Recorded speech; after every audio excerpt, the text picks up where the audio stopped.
Collections और offers के साथ तैयार है मॉल, पर इतने सारे ब्रांड्स के बीच कंज्यूमर ने किया कमाल, उठाया भारी डिस्काउंट का फायदा और खरीदा वही जो आया पसंद। इसे ही कहते हैं स्मार्ट शॉपिंग। सिर्फ CNBC आवाज पर।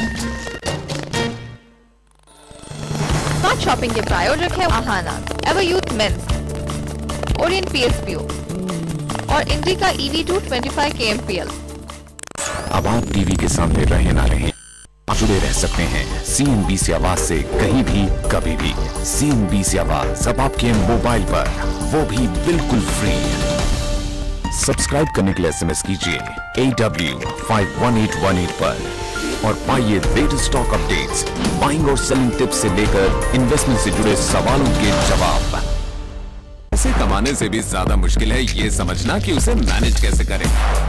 म्यूचुअल फंड हो या फिर इंश्योरेंस, क्रेडिट कार्ड हो या फिर आपके पैसे को सेव, इन्वेस्ट से लेकर खर्च करने में हमारे एक्सपर्ट्स करेंगे आपकी मदद। म्यूचुअल फंड एक ऑप्शन है उन इन्वेस्टर्स के लिए जो मार्केट में इन्वेस्ट करना चाहते हैं। समय से पहले अगर आप लोन का भुगतान करें तो नॉर्मली एक प्रीपेमेंट चार्ज होता है। योर मनी सिर्फ CNBC आवाज पर।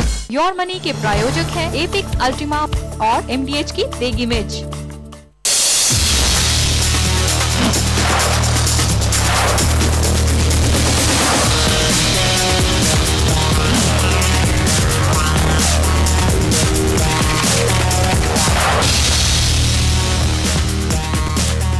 Welcome back. आप देख रहे हैं प्रॉपर्टी गुरु और अब बारी है आपकी प्रॉपर्टी से जुड़े लीगल प्रॉब्लम्स को सुलझाने की, और इसके लिए आज हमारे साथ स्टूडियो में मौजूद हैं लीगल एक्सपर्ट उदय वावेकर। उदय जी, बहुत स्वागत है आपका प्रॉपर्टी गुरु में। तो आइए उदय जी के साथ आपकी समस्याओं को सुलझाते हैं। हमारे पहले कॉलर है राजकुमार झा, ठाणे से फोन किया उन्होंने। राजकुमार जी, पूछिए अपना सवाल।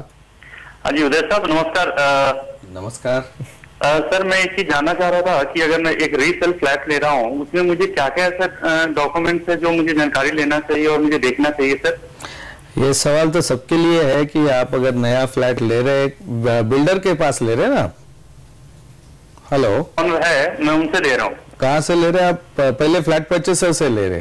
जी जी। अच्छा, कोई भी फ्लैट हो, चाहे बिल्डर हो या फ्लैट परचेसर हो, आपको ये देखना जरूरी है फर्स्ट ऑफ ऑल कि उनके पास शेयर सर्टिफिकेट सोसाइटी का है या नहीं है, उनके नाम पे है या नहीं है। सेकंड, उनके कोई सोसाइटी ड्यूज पेंडिंग है या नहीं है। थर्ड, वो फ्लैट कहीं मॉर्गेज है या नहीं, इसका भी सर्च या सोसाइटी को पूछना बहुत जरूरी है। उसके साथ साथ आपको ये भी देखना जरूरी है कि वो जो बिल्डिंग है उसे ऑक्यूपेशन सर्टिफिकेट है या नहीं है, उसका कंप्लीशन सर्टिफिकेट है या नहीं है, पानी का सप्लाई कैसे है और इलेक्ट्रिसिटी सप्लाई कैसे है, यानी कि रेगुलर रेट से है या नहीं है। ये बेसिक चीज कोई भी फ्लैट खरीदते हुए आपको देखना है। अगर ये इतना आप देखेंगे और आपको लगा कि वो सही फ्लैट है, उसका टाइटल क्लियर है और उसके ऊपर कोई ड्यूज नहीं है या कोई पेंडेंसी नहीं है, कोई लोन उन्होंने लिया नहीं है, ये सारी बातें आपको सोसाइटी की चेयरमैन से पता कर सकते हैं। वैसे ही आप म्युनिसिपैलिटी से डॉक्यूमेंट्स देख सकते हैं। तो मेरे ख्याल से आप बहुत ही आपको आगे चल के कोई दिक्कत नहीं होगी। चलिए राजकुमार जी, तो यहाँ आपके बहाने कई और लोगों की भी क्वेरी जो है वो बता दी उदय जी ने, क्योंकि बहुत जरूरी है जब आप कोई फ्लैट खरीदें, चाहे बिल्डर से या रीसेल में, इन बातों का ध्यान आप जरूर रखें। आगे बढ़ते हैं, हमारे अगले कॉलर है उपेंद्र बारिया साहब। उपेंद्र जी, पूछिए अपना सवाल। सर, हमारा प्रॉब्लम ये है कि हमारा हम बड़ौदा से रह रहे हैं। बड़ौदा से हमारा जो गांव है 150 किलोमीटर अवे है, ठीक है? हाँ जी। यहाँ पर हमारे जो फादर के नाम की प्रॉपर्टी है, ठीक है? वो प्रॉपर्टी का जो शेयरिंग है वो दूसरा अंकल के नाम पर भी है, ठीक है सर?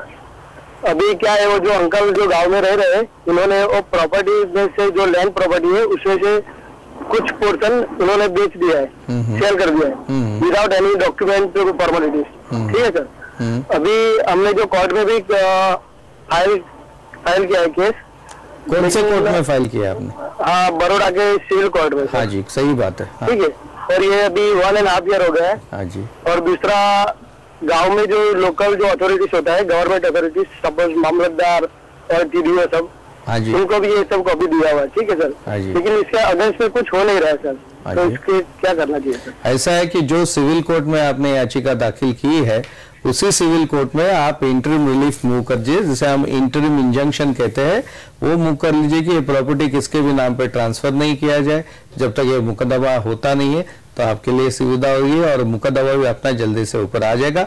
आपको ये बताना है कि ये वो सेल कर रहे हैं, उन्होंने अनऑथराइज सेल किया है वो थर्ड पार्टी के खिलाफ, और ये फर्दर सेल नहीं हो उसका एक इंजंक्शन भी आप मांग लो तो आपके लिए सुविधा होगी, और इसको एक्सपीडिएट करने की भी अर्जी दे दे उस कोर्ट को।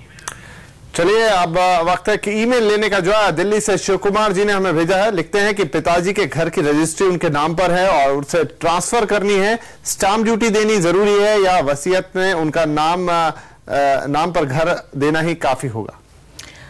वसीयत रजिस्टर करना बहुत जरूरी है, कोई भी डॉक्यूमेंट रजिस्टर करना बहुत जरूरी है।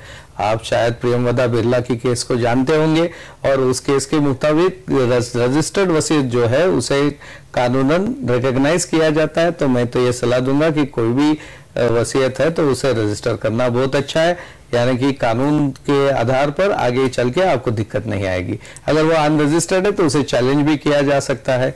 विल रजिस्टर करना कोई जरूरी नहीं है, मगर आपकी सेफ्टी के लिए रजिस्ट्रेशन बहुत जरूरी है। चलिए, तो ये भी लाख% की सलाह यहाँ पर कि वसीयत है बहुत अच्छी बात है, लेकिन उसका रजिस्टर होना बहुत जरूरी है अगर आप कानूनी रूप से कोई उसे चैलेंज ना कर पाए। इसलिए ये एक प्रिवेंशन लेना चाहते हैं। और जैसा यहाँ पर उदय जी ने कहा, प्रियमवदा बिरला का केस काफी जाना माना और उसी हिसाब से अगर आप इसे अपनी वसीयत को रजिस्टर कराएं तो ज्यादा बेहतर होगा। और फिलहाल यहाँ पर वक्त हो गया एक छोटे से ब्रेक का, लेकिन सवाल जवाब का सिलसिला आगे भी जारी रहेगा। बने रहिए हमारे साथ, तुरंत हाजिर होते हैं इस ब्रेक के बाद।